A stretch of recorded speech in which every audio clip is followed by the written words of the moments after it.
In this video, we'll be showing you how to process refunds and exchanges in RepairDesk.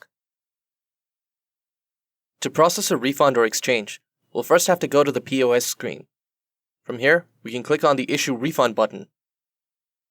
Now we'll see a screen open up on the right side, where we can scan our invoice, enter the ID manually, or click on the Show Invoice Finder to open up a new search list. Here, we can use a couple of filters to narrow down which invoice we're looking for. Once we found our invoice, we go to the Actions column and click on View.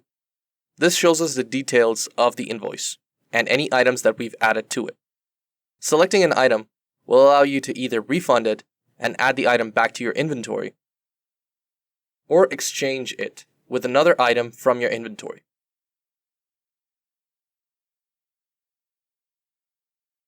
Once you're done making your changes, click on Proceed. You'll now see the items added to your checkout list. Click on Issue Refund and choose the preferred payment method. Once you're done, you should see a notification that says your refund or exchange has been complete.